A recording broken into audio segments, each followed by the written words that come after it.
Welcome to Defense Briefing. The content of the briefing includes Israel-Gaza war live updates. Pakistan says it struck targets in Iran. U.S. hits Houthi sites in Yemen. U.S. lawmakers set for Taipei visits in show of support for Taiwan. Pakistan targets several locations inside Iran, security official says. Despite Michigan being runaway number 1, SEC still reigns supreme in annual TU power rankings. U.S. military launches new barrage of missiles against Houthis in Yemen. Israel-Gaza war live updates. Pakistan says it struck targets in Iran. U.S. hits Houthi sites in Yemen. Washington Post.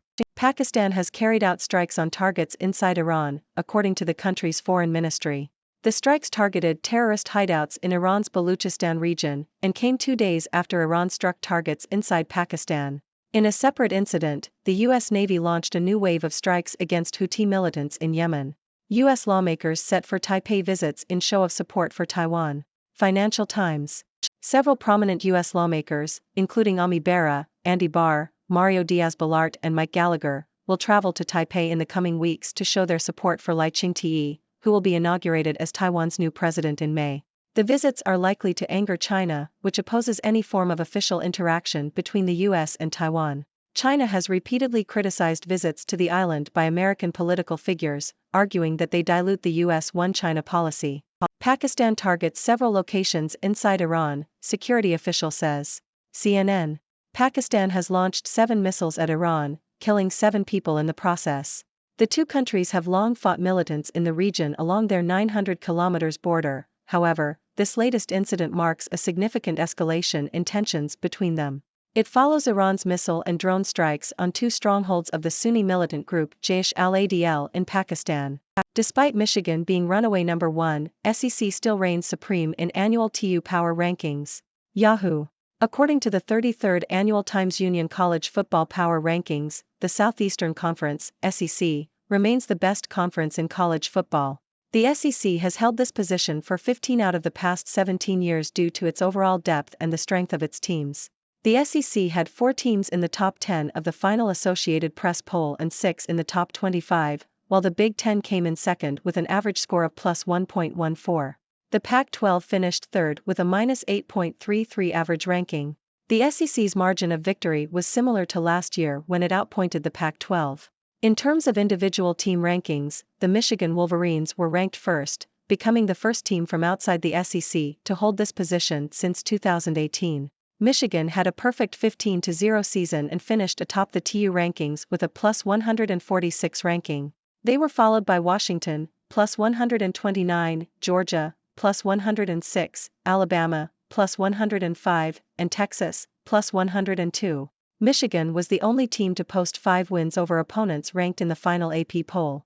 Looking ahead, the battle for future supremacy in college football is likely to be among the SEC, the Big Ten, and the Big 12, as Texas and Oklahoma are both joining the SEC in 2024. The ACC, on the other hand, may fall further behind the power structure as teams like Florida State consider leaving the conference. U.S. military launches new barrage of missiles against Houthis in Yemen. The Sydney Morning Herald. The U.S. has fired another wave of missile strikes against Houthi-controlled sites in Yemen in response to continued harassment campaigns of commercial and military ships. The U.S. has also put the Houthis back on its list of specially designated global terrorists. The sanctions that come with the formal designation are meant to sever violent extremist groups from their sources of financing. U.S. launches 4th round of strikes on Houthi targets. BBC. The U.S. has conducted a 4th round of strikes on Iranian-backed Houthi rebels in Yemen.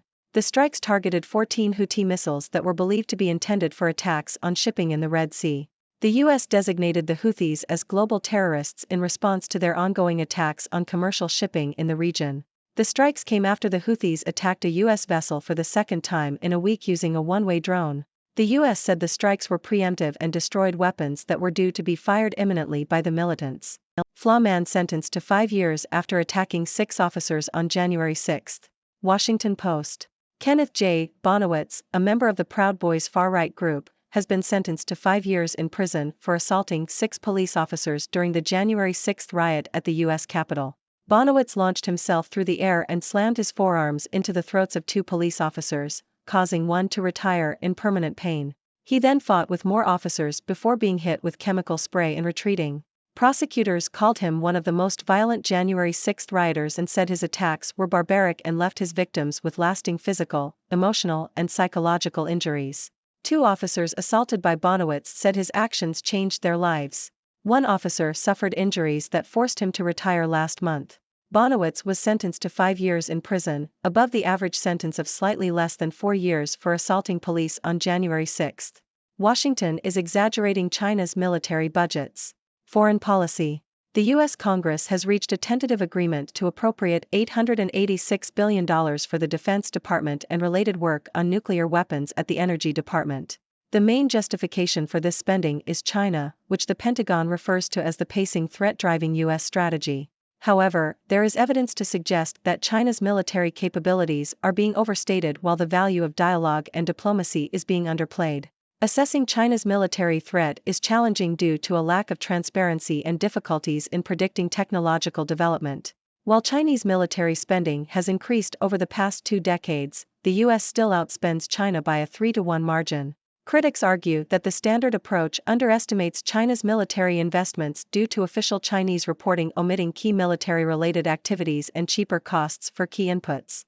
However, even analyses that boost Chinese figures put Beijing's spending at a little more than half of Washington's.